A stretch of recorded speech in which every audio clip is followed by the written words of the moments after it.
Men o'zim chiya urug'i sotib oldim va bilmayman nimaga ozishga qaror qildimmi oxunjon. Endi nimaga sotganini bilmayman. Yeyishni boshlab bilasizmi, shunaqa menda o'zgarish paydo bo'ldi, mazam bo'lmadi. Yoki ko'p ovqat bilan yeb bordimmi, men tushunmadim-da. O'sha ovqatdan oldin yegansiz deysiz. Keyin ketidan ovqat yegansiz, kaloriya ortib ketgan siz tanangizda. Yanada ko'payib ketib qolgan. O'sha o't pufakda ham birozgina og'irlik his qildim oshqozonimda ham. Shuning uchun so'rab olaman, dietolog, nutritsiolog kelsalar, albatta so'rayman degan.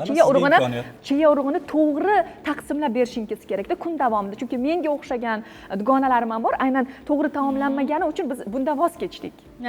Nima bilan tayyorladingiz siz? Qatiq bilanmi, grek yogurt bilan? Yo'q, yogurt bilan tayyorladim. Nechta soldingiz? Necha qoshiq? Katta qoshiqda 2 qoshiq soldim. Ko'p solgansiz. Ko'p bo'lib ketganmi?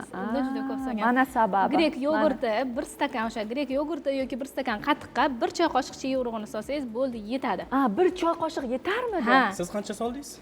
2 osh qoshiq. Bu sutga tayyorlanganligi uchun bunda ozgina ko'proq chiyadan foydalaniladi. Chunki sut juda ham suyuq-ku, uni sal quyuqroq holatga keltirish uchun sutga tayyorlanganda, shuning uchun ko'proq solinadi. Va chiya urug'i qancha vaqtda tayyor bo'ladi? Masalan, biz soliboq yeyishimiz mumkinmi? 15 minutdan keyin yesangiz bo'ladi. Chunki agar soliboq yeydigan bo'lsangiz, oshqozoningizda og'riq paydo bo'ladi, ichaklaringizda og'riq paydo bo'ladi.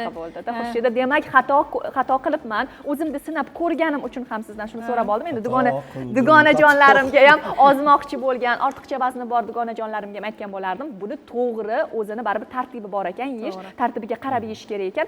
Ovqat bilan birga qo'shib yeyish xato, ovqatdan oldin ham yeyish xato. Buni ovqat o'rniga tanovul qilamiz.